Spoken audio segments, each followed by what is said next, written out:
Eh bien, le compte à rebours est commencé. On verra bien que nous réserve les 24 prochaines heures.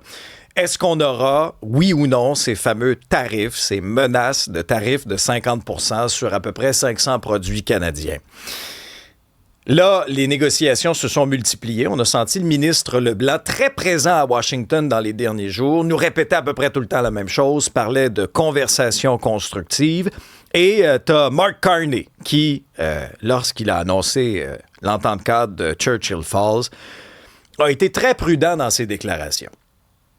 A dit, on est en train de négocier en position de force avec les Américains, on est maître chez nous, on se prépare à toutes sortes de scénarios. Mais dans le concret, la crainte que plusieurs personnes ont, c'est est-ce qu'encore une fois, ça va être le Québec qui va être sacrifié?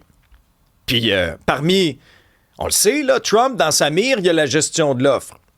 Puis dans les dernières ententes, il y a eu tout le temps des petites concessions, puis on est venu grignoter à gauche puis à droite des petits pourcentages. On peut comprendre l'inquiétude, là, notamment des producteurs laitiers. Alain Brassard est président par intérim des producteurs de lait du Québec. Bonjour, M. Brassard. Bonjour, M. Dubé. Quel est votre état d'esprit là, à 24 heures de la possible entrée en vigueur des tarifs? Bien, c'est clair que c'est inquiétant, là. On a vu là, les discussions, encore une fois, la gestion de l'offre fait l'objet de demandes et de discussions à propos de tout ce qui se trame là, à Washington. Fait que c'est clair que pour nous, c'est inquiétant parce que on a les producteurs de lait ont beaucoup donné là, dans la dernière entente. Je pense que c'est clair que puis le message était très clair. On ne peut plus continuer à concéder des accès de marché supplémentaires parce que on met à mal le système de gestion de l'offre. Et on sait qu'au niveau du Québec, on produit là, il y a 50% des producteurs qui on est la plus grosse province au niveau de la production de lait. Fait que ça peut avoir des impacts importants. Bon, d'ailleurs, ça va faire l'objet de notre tribune téléphonique aujourd'hui. Je veux avoir un peu vos impressions, là. Est-ce que vous vous attendez à ce que demain, Trump mette sa menace à exécution ou au contraire, vous pensez que le Canada va se sauver des tarifs, Isabelle? 187 Cube Radio, 1877-827-2346. Il y a Oli qui est en studio pour prendre en régie, pour prendre vos appels. La régie est un studio aussi. Tout est filmé ici. C'est ça, c'est un grand truc. Oui. Pourquoi il y a plusieurs, au fait, sur la messagerie qui pensent qu'il n'ira pas de l'avant puis que c'est simplement pour faire peur. Bon, alors peut-être un phénomène de taco Trump. Trump always chicken out. Trump recule toujours. Mais, M. Brassard, vous avez dit que ça pourrait avoir des conséquences vraiment dramatiques pour votre milieu. Éclairez-nous un peu sur les impacts, là. Bien, comme je disais tout à l'heure, là, la dernière entente, là, c'est 3,9% de notre marché. Si on le met en équivalent, là, de tonnes de produits laitiers, là, on parle de 100 000 tonnes. C'est pas rien, là. Puis, tu sais, ce système-là, tu sais, la production laitière, parce que M. Carney mentionne qu'on veut bâtir une économie forte, mais la production laitière au Québec, c'est une économie forte. On parle de 4000 fermes dans toutes les régions du Québec, mais je pense que si on veut bâtir une économie forte, il faut commencer à ne pas faire de concessions dans notre secteur. L'agriculture, c'est un secteur primaire. Ça permet aussi, par la suite, de transformer ces produits-là pour nourrir la population. Fait que quand on veut bâtir une économie forte, je pense que l'alimentation, on parle de souveraineté alimentaire, mais c'est la base de l'économie, tout simplement. Mais on sent que ça le fatigue, Trump, là, la gestion de l'offre, puis la mainmise, puis il a ça dans sa mire. Même si les Américains ont grappillé des petits pourcentages à gauche puis à droite, là. Oui, c'est clair que puis ça, on n'est pas surpris là, de ces demandes, ça le fatigue, mais il faut voir aussi la différence de marché entre le Canada et les États-Unis. Je pense que c'est peut-être plus un côté peut-être politique de son côté. Regarde, je connais pas toute la réflexion qu'il y a par rapport à ça, mais si on parle d'un accès supplémentaire au marché canadien, ça nous fait très mal. Mais pour les producteurs américains, c'est peut-être pas grand-chose parce que, tu sais, on le sait, là, les Américains, c'est 10 fois la grosseur du Canada. Et en termes de production laitière, ben c'est un peu la même chose. Fait que c'est peut-être, oui, un accès à un marché supplémentaire, mais pour les producteurs américains, c'est peut-être pas si significatif que ça. Mais pour nous, au Canada, ben c'est majeur, là. Bon, il y a quelqu'un, c'est Dominique, qui dit moi, je veux juste dire que le lait canadien goûte meilleur que le lait américain. Non, voyez-vous? Bon, Patrick se demande quand même pourquoi au Québec, on paie plus cher le lait que le reste du Canada. Ah, vous avez peut-être une piste de réponse pour nous, M. Brassard? Bien, il faut faire attention dans la comparaison.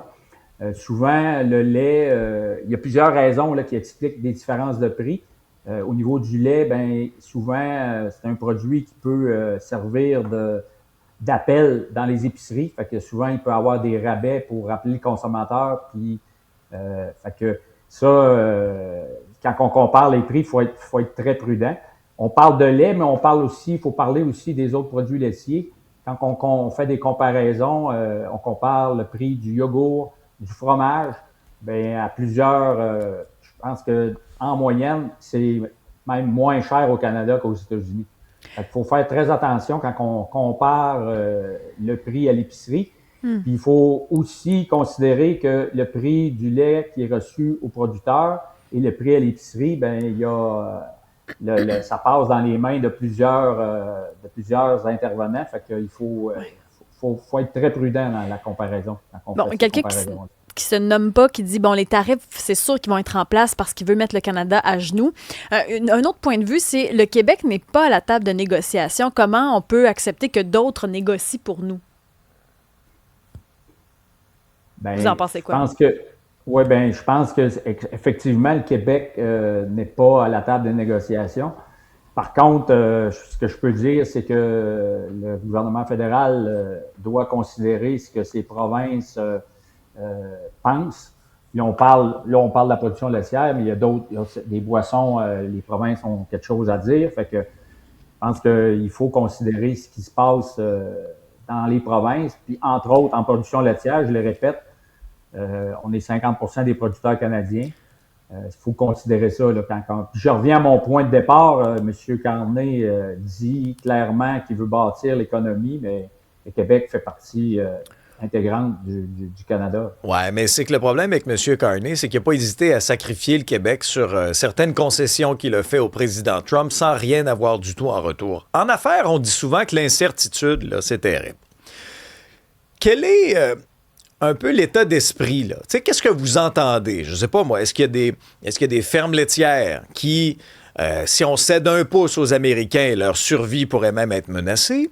Puis est-ce que, souvent, c'est de génération en génération, tu sais, l'agriculture, est-ce que ça, chez les plus jeunes, chez la relève, là, est-ce que ça soulève de sérieuses questions en disant « Hey, moi, je m'embarque-tu réellement là-dedans? Là, j'ai vu mon père, ma mère, tu sais, tirer le diable par la queue, tirer la vache par la queue, tu sais. » Puis les sacrifices avec beaucoup d'incertitudes, qu'est-ce que vous entendez?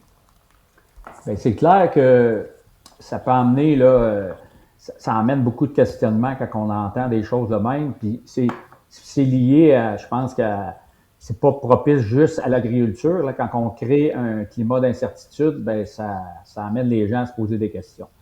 Pour la production laitière, ben c'est clair que ça l'inquiète les producteurs parce que je vais le ramener encore une fois. Le dernier accord, c'est 3,9 %. Oui. Il y a eu l'accord avec l'Europe. Il y a eu l'accord avec le Trans-Pacifique. Il y a eu les accords de l'OMC auparavant. C'est 18 % de notre marché qui a été concédé. Si on veut maintenir un système qui fonctionne, parce que le système de gestion de l'offre, là, c'est un engagement des producteurs à produire le lait pour les consommateurs canadiens.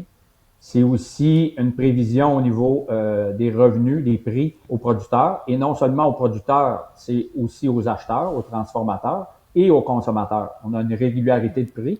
Et l'autre point qui est important dans la gestion de l'offre, ben, c'est qu'il y a un contrôle aux frontières. Et si on perd le contrôle, c'est ça que les producteurs ont peur. On a déjà beaucoup donné, et si on en donne davantage, ben, on tue le système à petit feu. Je pense que c'est ça qui inquiète les producteurs. Laurent de Laval pense que, comme les autres fois, il va repousser l'échéance pour garder la pression. Question de Maxime du Saguenay. Est-ce que c'est vrai qu'il y a beaucoup de gaspillage de lait à cause de la gestion de l'offre? Je dirais que c'est complètement faux de dire ça, de gaspillage de lait. C'est justement la gestion de l'offre, je l'ai mentionné tout à l'heure, c'est de produire le lait qui est requis pour le marché canadien. Et c'est justement, les producteurs ont des quotas de production à respecter et c'est d'arrimer, ça évite le grand gaspillage. Tandis que du côté, quand il n'y a pas de gestion de l'offre, bien souvent, il y a des cycles de production qui sont pas tout à fait en ligne avec la demande du consommateur. Et ça peut arriver que à ces moments-là, il y a peut-être du produit qui est disposé. Il y a peut-être des animaux qu'il faut réformer parce que quand il y a trop de lait, il faut ralentir la production. Tandis qu'avec un système de gestion de l'offre, il y a une prévision de production. On essaye de prévoir le besoin canadien, puis on donne des signaux aux producteurs là, en conséquence. Bon. Et après ça, c'est à chaque producteur, il sait c'est comme un quota, c'est comme qu'on a un budget à respecter. C'est comme, je l'image, là. On a ça à respecter. Puis là, c'est la responsabilité de chaque producteur de respecter son droit de produire. Si demain, on se fait assommer par des tarifs, là, quels sont vos demandes envers Québec, envers Ottawa en matière d'aide? Bon, pour les producteurs, là, je veux être très clair. Là, pour les producteurs, là, on a eu des compensations pour la dernière entente parce que ça a fait très mal, parce que c'est un effet cumulé de plusieurs ententes. Mais les producteurs, là, c'est très clair dans leur esprit. On est d'abord et avant tout des producteurs de lait. On veut produire le lait requis pour le marché canadien. On ne veut pas vivre d'aide gouvernementale. Puis, je reviens avec l'économie des régions. C'est important, là. Si on donne une aide financière, il y a moins d'activité économique, il y a moins d'investissement, il y a moins de transformation. Si on veut bâtir un Canada fort, je reviens là-dessus, c'est ça qu'il faut faire. OK. On va aller faire un petit tour au téléphone, rejoindre Martin. Bonjour, Martin. Bonjour, ça va bien? Oui, ça va très bien. Merci. Bienvenue à Cube. Vous êtes interpellé sur la question des quotas, vous? Oui, moi, en fait, je suis interpellé sur la question de la gestion de l'offre. Et j'ai lu un peu dernièrement, puis il y a un système de quotas qui est fait avec ça au Québec et au Canada, peut-être un peu différemment. Et puis, c'est exemple, moi, comme Québécois, je vais me lancer moi-même dans la production laitière. Ça va me coûter des centaines de milliers, si ce n'est pas des millions de dollars pour acheter ces quotas-là. Et les quotas ont été donnés initialement aux fermiers. Fait que tout ce système-là, c'est comme un protectionnisme des fermes laitières, même envers les autres citoyens. Fait que moi, je suis un petit peu contre ce système-là. Puis ça, c'est jamais expliqué, là, cette partie-là. Intéressant, votre questionnement. Oui, bienvenue. Merci beaucoup de choisir Cube, Martin. En conclusion, M. Brassard, êtes-vous en mesure d'éclairer un peu Martin sur son questionnement? Oui, c'est clair que ça prend beaucoup de capitaux là, pour partir en production laitière, c'est clair. Les quotas, c'est sûr qu'il faut les acheter. Par contre, il y a aussi beaucoup d'actifs, là, les prix des terres, les animaux, la ferme. Il existe là, des programmes là, au niveau des producteurs de lait pour aider on appelle ça un programme pour démarrer des nouvelles fermes. Ça existe, là, le programme pour aider. On a aussi des aides là, pour le transfert quand il y a parents-enfants. Puis il y a même, là, je donne l'exemple ici, dans mon secteur, il y a 11 fermes laitières sur 5 km. Dans ces 11 fermes-là, il y a 3 fermes qui ont de 3 personnes que c'était pas leurs parents, ils ont repris la ferme. OK, quand même. C'est possible. Alain Brassard, président par intérim des producteurs de lait du Québec. On verra bien ce que les 24 prochaines heures nous réservent. Merci pour votre participation.